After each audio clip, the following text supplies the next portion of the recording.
Bien le bonjour à toutes et à tous, voilà samedi 15 mars 2025. BD Best est de sortie, une petite idée, évidemment la gare maritime Tour et Taxi pour la foire du livre de Bruxelles avec quelques petites capsules de derrière la palette et notamment une où nous allons nous poiler. Mais peut-être bien apprendre bien des choses d'ici quelques instants. Le retour de...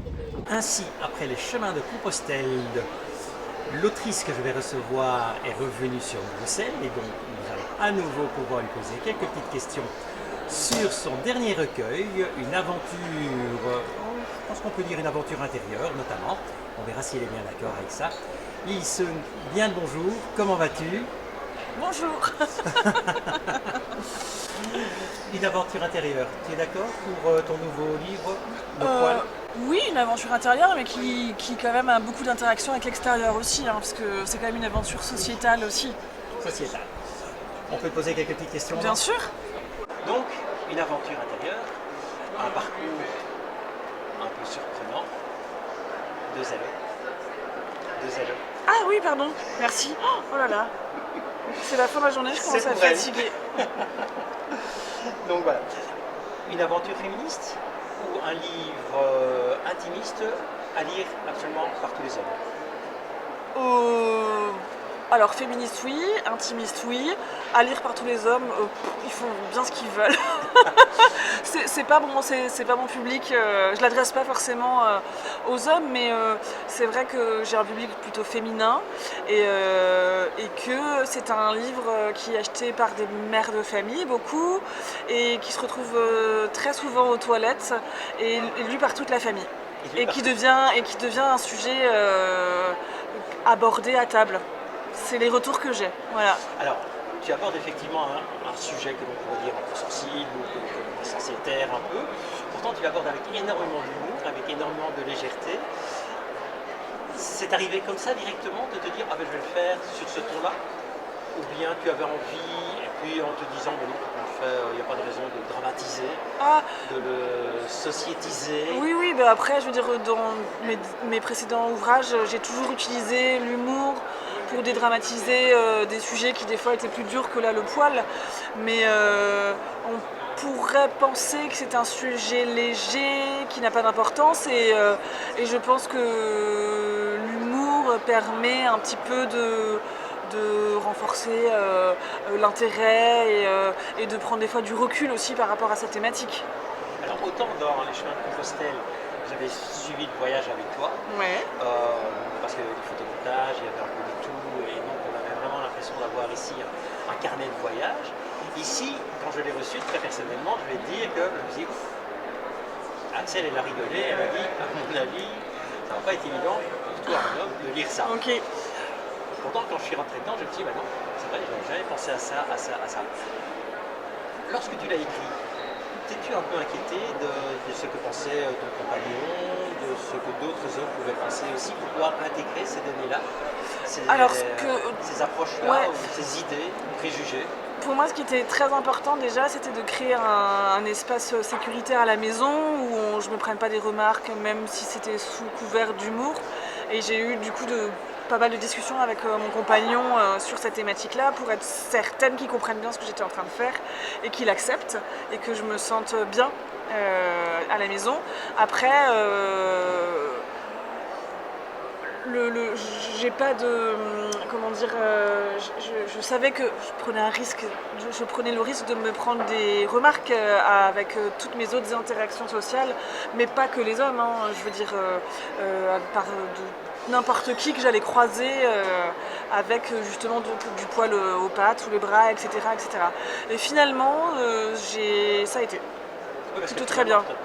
Comme dans tous tes livres, tu as un franc-parler qui est très direct. Oui. Mais tu as l'air de toujours dire effectivement ce que tout le monde pense toi. Souvent. Oui, et puis c'est ça l'intérêt. Enfin, donc moi je parle à la première personne dans mes projets, parce que de dire on, c'est parler de tout le monde et de personne. Et puis je dis peut-être des choses, ou j'exprime des choses qu'on n'oserait pas dire à haute voix, et qu'en fait je sais que d'autres femmes le pensent, et l'adresser permet de se sentir moins seule, que moi je me sente moins seule, mais que les autres femmes se sentent moins seules, et de pouvoir s'aider dans ces réflexions-là, tout simplement. Oui, parce que tu fais également référence à certains hashtags dans le livre, Oui, oui, en n'allant pas forcément toujours dans leur sens, mais en prenant certaines libertés également. Ta vision même des poils a-t-elle changé au fur et à mesure de ton parcours littéraire, de ton écriture? oui, bien sûr, parce que bon, alors quand j'ai commencé ce projet-là, je l'annonce clairement, je C'est un trouve. projet d'un an. Oui, oui, oui. Et Bah, tu écris tous les jours. et j'ai, oui, pas forcément Enfin, tous oui, les jours, mais plus ou très moins. régulièrement. Et c'est un projet que j'avais commencé il y a 5 ans, mais qu'on a un peu laissé de côté. Et c'est pas plus mal parce que je pense que le Covid a vraiment détendu beaucoup de monde sur cette problématique-là. Et c'est un sujet que j'ai vu plusieurs fois adressé dans les médias, donc je pense que c'était le bon moment de le sortir et d'attendre un peu. C'était quoi la question? Ah oui, moi, comment j'étais. Donc, c'est vrai qu'au début, je trouvais ça vraiment très laid. Et puis avec le temps, vraiment, et avec de l'exercice, parce qu'il y a vraiment un exercice à faire de vouloir modifier cette vision que j'avais, notamment en me construisant un feed Instagram avec beaucoup plus de diversité, beaucoup plus de poils féminins. Et j'ai aujourd'hui réussi, je ne dirais pas que je le trouve beau, mais en tout cas à le tolérer et presque, si, peut-être à le trouver beau sur certaines parties du corps, mais pas sur d'autres, sur mon corps à moi. Donc j'ai quand même réussi, mais pas entièrement, c'est quand même, je trouve ça difficile. C'est un livre que tu conseilles à toutes les femmes. Oui, oui, qui sont plutôt ouvertes à ce sujet-là, quoi. Et à les jeunes filles aussi. Oui, oui, et moi alors là, sur la foire, ben, c'est beaucoup de mères qui l'achètent pour leurs filles, et je vois que leurs filles sont très détendues sur le sujet du poil, et je sens des mères qui sont un peu plus réticentes, mais qui Des vont, générations. voilà, mais qui vont finir par le lire, et qui sont très, je sens qu'elles sont très amusées par leurs filles, et aussi très impressionnées. Et c'est assez beau de voir ça. Donc elles l'achètent pour soutenir leur fille, peut-être pour le lire et comprendre aussi un peu plus sur cette thématique-là. Alors ton dessin reste toujours très libre, très vivant, très beau. C'est une manière de faire passer clairement le message sans Oui. en avoir l'air. Oui, et puis j'ai un dessin très communicatif, accessible, qui n'est pas guindé, mais en tout cas qui ne rebute pas les gens, qui se diraient que c'est pas pour eux. Voilà. Il y a un côté où je veux atteindre le plus de monde possible, et donc je suis pas forcément dans le beau, je suis dans l'informatif. Si tu devais le cataloguer, peut-être que certains vont dire oui, c'est pas une bande dessinée, c'est pas un roman graphique non plus. C'est un mode d'emploi pour se libérer. Oui. Certains préjugés. Ouais. Est-ce qu'on a besoin chacun le définit comme il veut. En effet, il n'y a pas de cases, il y a des bulles, il y a beaucoup de texte. C'est un objet hybride. Oui, c'est un mode d'emploi. C'est une invitation. Une invitation. Ouais. Alors, tu as justement demandé à plusieurs personnes des témoignages. J'imagine que tu en as eu beaucoup. Ouais. Comment tu fais pour sélectionner les quelques-uns que tu as pris? Je voulais quand même montrer un panel de gens différents qui avaient des ressentis différents, et puis même si j'ai eu beaucoup plus de témoignages que j'en ai mis dedans, j'ai vu que ça touchait les femmes, et ça m'a donné de la motivation aussi pour continuer le projet. Es-tu déjà en train de travailler sur un prochain? Oui, je travaille sur 2 autres projets qui n'ont pas forcément rapport avec ça. Non, mais on peut en savoir Ouais, un peu plus. oui.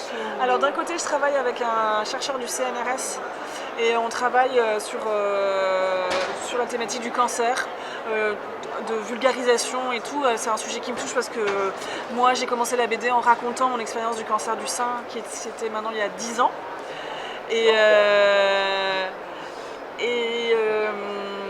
À côté de ça, je travaille sur le récit d'une expérience qui s'est passée dans mon village d'enfance. Je suis originaire de Strasbourg en Alsace. Et en fait, il y a une autoroute qui a été construite.